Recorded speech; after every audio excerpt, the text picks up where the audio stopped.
Hey, what's up guys? This is the Super Saiyan Prodigy 1221 here. They're going to call me Andres. They're going to call me by nickname Andy as well.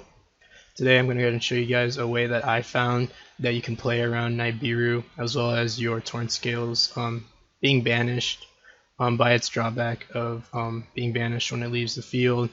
So typically the line of play that Julio Mendoza came up with was that you go ahead and open up with Torn Scales Boots, dump the Graph, Seer, and then go ahead and dump the Cloak with the Rusty Bardiche. I mean, this isn't bad. I incorporated this to like my combo lines of play as well. If you guys have seen the collab we've done together on his YouTube channel, where like you pretty much force out the Appaloosa at this point, because otherwise you're just gonna go into it if your opponent doesn't nib you here. And you go ahead and, if they do nib you, you have the boots to trigger the Torn Scales, add a trap, revive back the Torn Scales, discard the trap with the Torn Scales, then dump a monster, then Monster Reborn, that monster with the trap.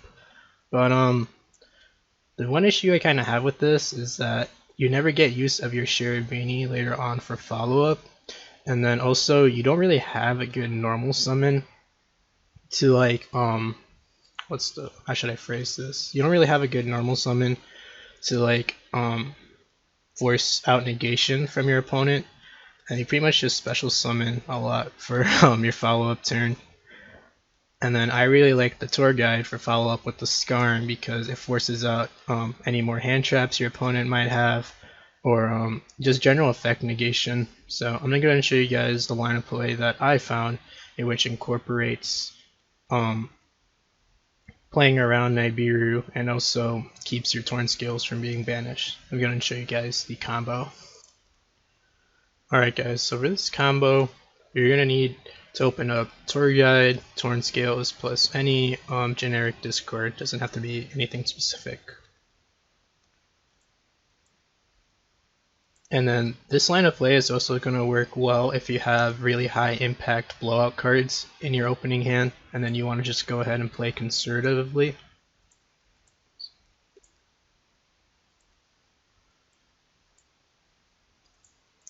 Go ahead and trigger the Graph right here. And you're also going to go ahead and trigger the Cherubini to go ahead, send the Gloves for costs. That way we can play around Nibiru on the 5th summon, which will be Rusty. Alright, and this is where the line of play actually takes an interesting turn. You're going to go ahead and dump the Stained Greaves, set the Shade Brigandine. You're going to go ahead and use the Stained Greaves effect. So just summon out the Torn Scales, make it level 4. Go ahead and trigger the Torn Scales with any generic discard. Go ahead and send the Boots.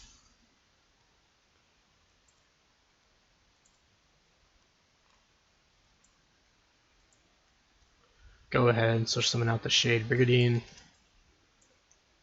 can go ahead and overlay these guys for a Time Thief Redoer. You then go ahead and trigger the Boots. Go ahead and search out a Pog Blade.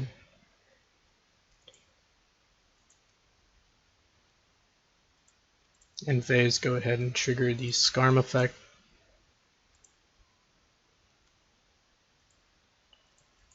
Go ahead, grab yourself a tour guide. So you pretty much end on 2 interruptions, 1 non-targeting spin that can spin back any face-up card, and then the Pog Blade. So the best analogy I can give to this type of end board is actually kind of like a D-Link end board, where Redoer is kind of like a Hieratic Seal of Spears that's a non-targeting bounce, and the Pog Blade, which is a negation, but unfortunately not as strong as an Omni Negate like from Borreload Savage Dragon. But it's still an interruption nonetheless. This type of approach is best used if you're playing against like a deck like Altergeist, Sky Striker, or even the Outlich matchup. A matchup where you can bring out the Appaloosa to play around Nibiru, but I mean, it's just going to get hit with stuff like Dogmatic of Punishment, Conquistador, Widow Anchor from Sky Strikers, Torrential Tributes, Solemn Strikes. So I mean, I don't really want to go through all that effort just to bring out an Appaloosa. I mean, you can. It's just that depends on how much of your effects they let you go through, right? But for this combo video, we're just assuming your opponent just has Nib in hand. So you end on pretty much 6 total cards on field and in hand, and then really nice graveyard follow up. And then also go and look at my notes real quick here.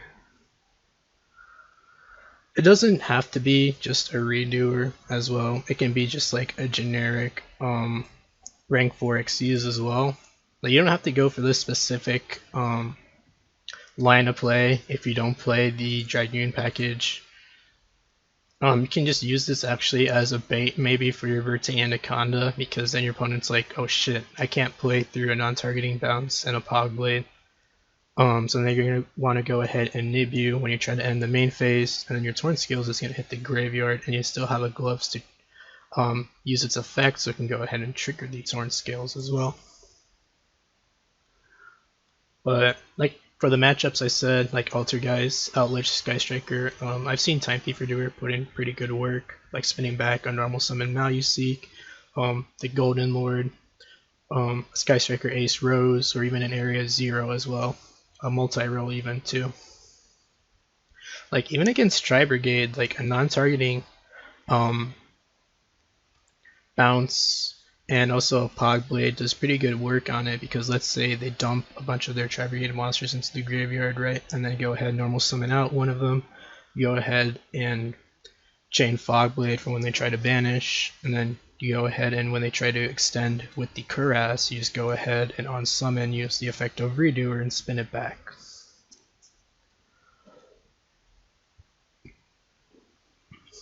But remember also that this isn't really going to work good for every matchup. This is more so if you want to play sorry, I can't talk today. Conservatively. Like if you have like high impact hand traps or blowout cards like a Nib, Droll, Lancia, Cycle Readers. Or maybe you just want to preserve the Verte Anaconda, like I said before, by trying to bait your opponent to drop Nib on you before you end the main phase. Like, Enable Swarm Nightmare against Dragon Link is pretty strong, because they rely a lot on their different attribute fodder hitting the graveyard, and then it slows down them from getting to like special summon out the white and black dragon and the Chaos Dragon Levianeer as well.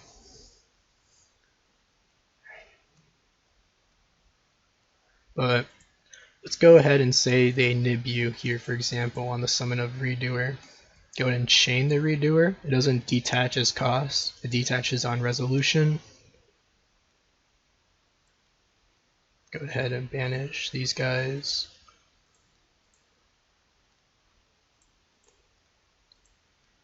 Oh, and by the way, I learned this line of play, or these 2 lines of play, on the July_TCG Discord. I'll go ahead and leave a Discord invite link down in the description below. It's a really nice Discord in my opinion. It's full of players that just want to get better at the game. You can do some playtesting like on Dueling Book, remote duels, get opinions on your deck list, stuff like that. But now we're going to go ahead, trigger the gloves here, tag it out for an Ancient Cloak. Go ahead and trigger the Torn Scales here. Cloak effect. Go ahead and search out Boots. We used its in graveyard effect, but we haven't used its in hand effect spell, so let's summon out. Now these next lines of play just depends on what packages you're running in your extra deck. Like you go for a Leviair, recycle back the Cloak, go for a Verte Anaconda if you run the Dragoon package. But more than likely you brought out Redoer because it's against a trap deck. Go ahead, break sword, pop itself and the Nib. Go ahead and bring the 2 PK names back. So you can just go for an Evil Swarm Nightmare if you like here, or even a Verte Anaconda like I said before. For For a matchup like Outlich, actually what I like to go for is an IP Masquerena. This is because during the end phase I can go ahead and bring back the Time Thief Redoer.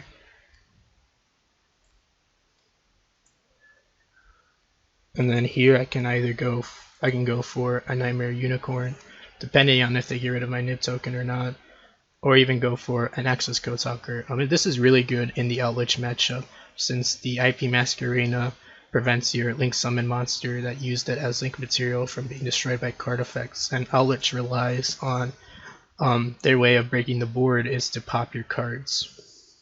But they can't really do that if Access Code Talker is a really big beat stick with 4300 attack that their Golden Lord can't swing over. You can also go for an Underworld Goddess play here as well, such as if they normal summon out a Rose or a Ray, they might not see it coming.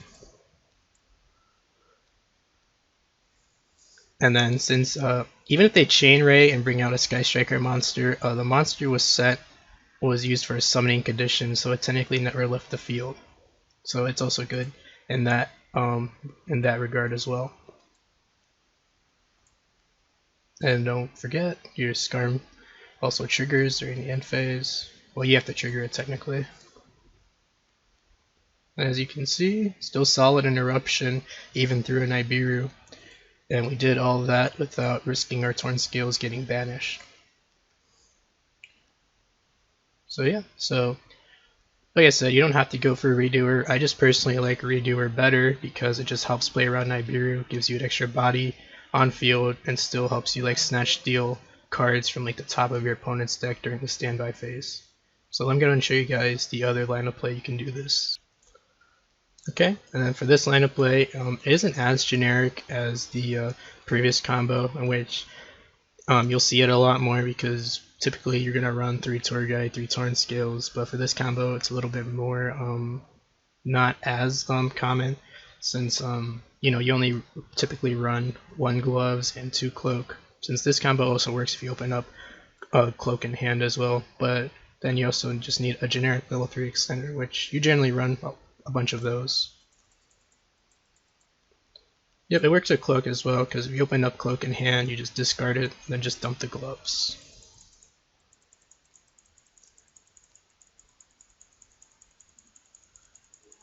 Go ahead and dump graph, sorry. Bring out Scarm. Go to bring out Rusty, which will be your 5th summon. Go ahead, a little bit different than before. This time I'm going to go ahead and dump the boots, since that's the only Phantom Knight name we haven't gotten into the graveyard yet. Go to set the Shade Brigandine. Go ahead and use the Cloak effects. Add yourself the Stained Greaves. Go ahead and summon out the Shade Brigandine. Go ahead and trigger Stained Greaves. Modulate its level to level 4. Got to bring out the Time Thief Redoer. Go ahead, use the Boots effects. Search out the Pog Blade, and then same end board as last time. Still have your Torn Scales and Gloves that are essentially floating to trigger. Just that we have the Stained Greaves as Xyz materials this time, as opposed to last line of play where you had the Torn Scales attached to the Time Thief Redoer as Xyz material.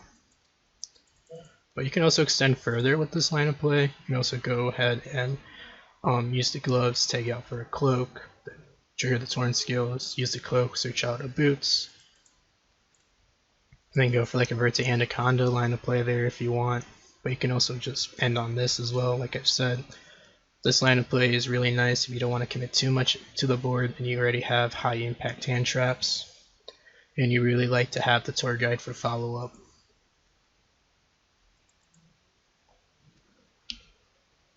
But yeah, so those are the 2 lines of play that I found. Remember, I found these lines of play out by playtesting with some other players on the July_TCG Discord. Be sure to check out the Discord link in the description down below. And yeah, I hope you guys found this line of play to be useful. Just goes to show that even when this deck gets hit by Nibiru, you can still go ahead and put up a decent amount of interruption playing past it. So, hope you guys have a nice day. Peace.